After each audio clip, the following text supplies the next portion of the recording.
What if the voice that's holding you back isn't coming from the outside? Not from your family, not from society, not from your enemies, but from inside your own mind. A voice that speaks every day, a voice that sounds like you, and because it sounds like you trust it.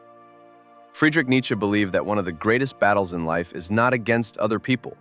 It is against the parts of ourselves that keep us small. The strange thing is that most people never realize they're losing this battle, because the enemy doesn't arrive with violence. It arrives as a thought, a doubt, a fear, a story. And today you'll discover why your mind may be lying to you more often than you think. Most people spend their entire lives listening to an endless internal conversation. From the moment they wake up until they fall asleep, the voice comments on everything. What you look like, what others think about you, what might happen tomorrow, what happened 10 years ago. It never stops. The problem is that people assume this voice is telling the truth. But thoughts are not facts. A thought can be wrong. A thought can be distorted. A thought can be driven by fear rather than reality. Yet many people obey every negative thought as if it were a command. And slowly, their lives begin shrinking. One of the most dangerous things about fear is that it rarely sounds emotional. It sounds rational. It sounds intelligent. It sounds responsible. You want to start a business. The voice says, "What if it fails?" You want to approach someone you like. The voice says, "What if they reject you?" You want to change your life. The voice says, "Maybe later." Notice something. The voice never says, "I am afraid." Instead, it presents fear as wisdom. And because it sounds reasonable, most people follow it. Years pass, nothing changes, and they call it caution. Nietzsche understood that comfort often disguises itself as safety. But what feels safe today can become a prison tomorrow. Human beings are designed to survive, not necessarily to grow. This creates a problem. The mind often prefers familiar suffering over unfamiliar opportunity. A toxic job becomes familiar. A destructive relationship becomes familiar. A life filled with excuses becomes familiar.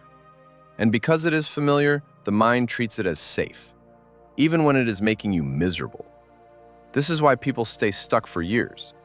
Not because change is impossible, but because the unknown feels more dangerous than the known. The mind doesn't always ask, "What will make me better?" It often asks, "What feels predictable?" And those are very different questions. Many people are trapped by stories they tell themselves. Stories about who they are. Stories about what they deserve. Stories about what they can never become. Maybe someone embarrassed them years ago. Maybe they failed once.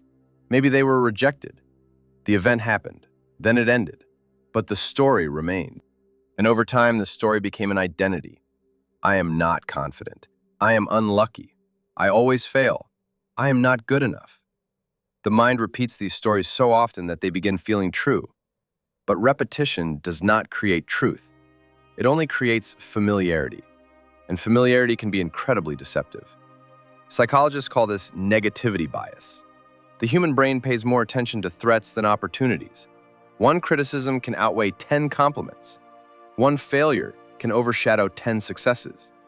One embarrassing moment can remain in memory for years. Your mind evolved to detect danger. But in the modern world, it often detects danger where none exists. A difficult conversation becomes a catastrophe. A mistake becomes a disaster. A challenge becomes a threat. The result is a life controlled by imagined consequences. Not real ones, imagined ones. And the more you believe these thoughts, the stronger they become. Nietzsche believed that growth begins when a person stops blindly obeying themselves. That sounds strange. Most people are taught to always trust themselves. But Nietzsche asks a different question. Which part of yourself are you trusting? The courageous part or the fearful part? The ambitious part or the comfortable part? The voice in your mind is not always your highest self. Sometimes it is simply your oldest fear speaking. Self-overcoming means questioning that voice, not believing every thought, not obeying every impulse, not surrendering to every fear. It means becoming stronger than the patterns that once controlled you. The greatest lie your mind tells you is that you must remain exactly as you are. That change is too risky. That failure is too painful. That success belongs to other people. But none of those things are necessarily true. They are often stories. stories repeated so many times that they feel like reality. Nietzsche believed that life belongs to those who continually create themselves, Those who refuse to be defined by fear. Those who refuse to become prisoners of old identities. So the next time your mind tells you that you can't, pause for a moment and ask yourself a simple question.